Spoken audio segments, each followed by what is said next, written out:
Hi friends, welcome to my channel. Today easy and tasty mushroom fried rice ఎలా చేసుకోవాలో చూద్దాము. దీనికి ముందుగా 200 గ్రామ్స్ మష్రూమ్స్ని తీసుకోవాలి. ఈ మష్రూమ్స్ని అన్నిటినీ స్కిన్ తీసేసి తీసుకోవాలి. స్కిన్ ఈజీగా రావాలంటే నేను చూపిస్తున్నా కదా ఫ్రెండ్, ఆపోజిట్ వేలో ఇలా తీయడం వల్ల స్కిన్ అనేది ఈజీగా ఫాస్ట్గా వచ్చేస్తుంది. ఇలానే అన్ని మష్రూమ్స్కి స్కిన్ రిమూవ్ చేసి మన స్మాల్ పీసెస్ లాగా కట్ చేసుకోవాలి.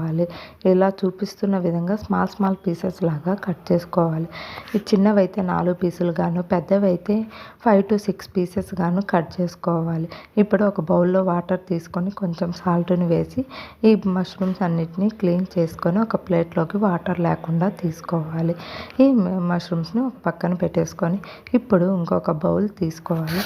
ఈ బౌల్లోకి మనం క్లీన్ చేసుకున్న మష్రూమ్స్ అన్నిటినీ షిఫ్ట్ చేసుకొని అందులోనికి 1 tablespoon salt, 1/4 tablespoon పసుపు, 1/2 టేబుల్ స్పూన్ కారం యాడ్ చేయాలి. ఇందులోనికి 2 tablespoons cornflour and 1 tablespoon శనగపిండిని కూడా యాడ్ చేసి ఈ మిశ్రమాన్ని అంతటిని బాగా మిక్స్ అయ్యేలాగా మిక్స్ చేసుకోవాలి. మరి థిక్గా టైట్గా అనిపిస్తే లైట్గా హ్యాండ్కి వాటర్ అప్లై చేసుకొని ఇలా చూపిస్తున్న విధంగా మిక్స్ చేసుకోవాలి. ఇందులోనికి ఒకవేళ మీకు నచ్చితే రెడ్ ఫుడ్ కలర్ని యాడ్ చేసుకుంటే పిల్లలు ఇష్టంగా తింటారు. ఇప్పుడు స్టవ్ వెలిగించి ప్యాన్ పెట్టి అందులో డీప్ ఫ్రైకి సరిపడా ఆయిల్ను వేసుకోవాలి. ఈ ఆయిల్ను హై ఫ్లేమ్లో ఉంచి బాగా హీట్ ఎక్కేదాకా ఉంచుకోవాలి. ఇప్పుడు ఆయిల్ హీట్ ఎక్కుతానే ఫ్లేమ్ని మీడియం టు లోలోకి అడ్జస్ట్ చేసుకొని మనం ముందుగా ప్రిపేర్ చేసుకున్న మష్రూమ్స్ మిశ్రమాన్ని అంతటిని ఒక్కొక్కటిలా ఇలా చూపిస్తున్న విధంగా ఒక్కొక్కటిగా వేసుకోవాలి. ఇలా ఒక్కొక్కటిగా వేయడం వలన ఒకదానికొకటి స్టిక్ అవ్వకుండా అన్నీ ఈక్వల్గా ఫ్రై అవుతాయి. ఇలా అన్నిటినీ నేను చూపిస్తున్న విధంగా వేసుకోవాలి. ఇలా అన్నిటినీ వేసుకున్నాక వీటిని గంటె తీసుకొని కొంచెం ఫ్రై అయ్యాక కలర్ చేంజ్ అవుతానే వీటిని పక్కకి కదిలించుకోవాలి. ఇలా అన్నిటినీ మిక్స్ చేసుకుంటూ ఫ్రై చేసుకోవాలి. ఇప్పుడు ఇవి లైట్గా కలర్ షేడ్ అయ్యేంత వరకు ఉంచాలి. ఇలా గోల్డ్ కలర్లోకి వచ్చినాక వీటిని తీసుకోవాలి. ఇలానే మన దగ్గర ఉన్న మష్రూమ్స్ అన్నిటినీ వేసుకొని లాస్ట్ సారి వేసినప్పుడు ఇవి మష్రూమ్స్ అనేవి లైట్ గోల్డ్ కలర్లోకి వచ్చినప్పుడు మనం గ్రీన్ చిల్లీని కట్ చేసి వీటిలోనే డీప్ ఫ్రై చేసుకొని ఒక ప్లేట్లోకి తీసుకోవాలి. ఇలా అన్నిటినీ బాగా ఫ్రై చేసి ఒక ప్లేట్లోకి షిఫ్ట్ చేసుకొని పక్కన పెట్టుకోవాలి. ఇప్పుడు ఫ్రైడ్ రైస్ కోసం ఒక పెనం తీసుకొని అందులోనికి 1 టేబుల్ స్పూన్ ఆయిల్ను యాడ్ చేయాలి. ఈ ఆయిల్ బాగా హీట్ ఎక్కాక అందులోనికి 1/2 టేబుల్ స్పూన్ జీలకర్రను యాడ్ చేసి ఫ్రై చేసుకోవాలి. ఈ జీలకర్ర కొంచెం ఫ్రై అయ్యాక దీనిలోనికి ముందుగా మనం కట్ చేసి పెట్టుకున్న ఒక ఆనియన్ను వేసుకోవాలి. ఆనియన్ను ఇలా స్మాల్ పీసెస్ లాగా కట్ చేసి పెట్టుకోవాలి. ఈ ఆనియన్ను బాగా మిక్స్ చేసుకుంటూ మీడియం ఫ్లేమ్లో లైట్గా కలర్ షేడ్ అయ్యేంత వరకు ఫ్రై చేసుకోవాలి.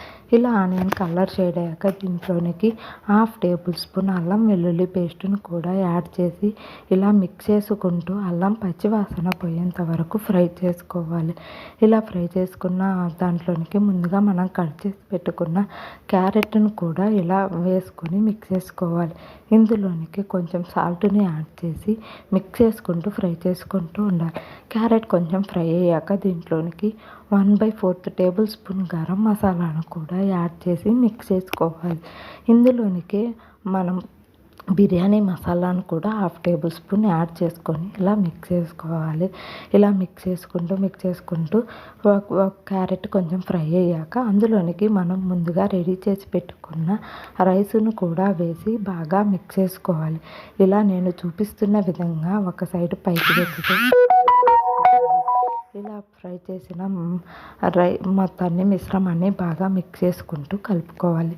ఇందులోనికి మనము 1 టేబుల్ స్పూన్ ధనియాల పొడిని, కొంచెం ఉప్పును, అలానే కొంచెం 1 టేబుల్ స్పూన్ టమాటో చిల్లీ సాసును కూడా వేసుకొని బాగా మిక్స్ చేసుకోవాలి. ఇలా నేను చూపిస్తున్న విధంగా మిక్స్ చేసుకుంటూ ఉండాలి. ఇలా మిక్స్ చేసిన రైస్ని 2 మినిట్స్ పాటు ఫ్రై చేయాలి. ఇలా 2 మినిట్స్ పాటు ఫ్రై చేశాక అందులోనికి మనం ముందుగా ప్రిపేర్ చేసి పెట్టుకున్న మష్రూమ్స్ని కూడా యాడ్ చేసి బాగా ఒక 2 మినిట్స్ పాటు మళ్ళీ ఫ్రై చేసుకోవాలి. ఇలా చూపిస్తున్నాను కదా ఫ్రెండ్స్, ఇలా అన్ని గ్రీన్ చిల్లీ మష్రూమ్స్ని అన్నిటినీ యాడ్ చేసి బాగా మిక్స్ చేసుకోవాలి. ఇలా మిక్స్ చేసుకున్న మిశ్రమాన్ని 2 మినిట్స్ పాటు ఫ్రై చేసుకోవాలి. ఇలా ఫ్రై చేసిన దాంట్లోనికి కొంచెం కొత్తిమీరను యాడ్ చేసుకొని సర్వ్ చేసుకుంటే Emmy tasty mushroom fried rice అనేది రెడీ అవుతుంది. ఇప్పుడు దీనిని ట్రై చేసి ఎలా ఉందో చెప్పండి friends. Like, share, subscribe my channel friends. Thank you for watching my video. Give me your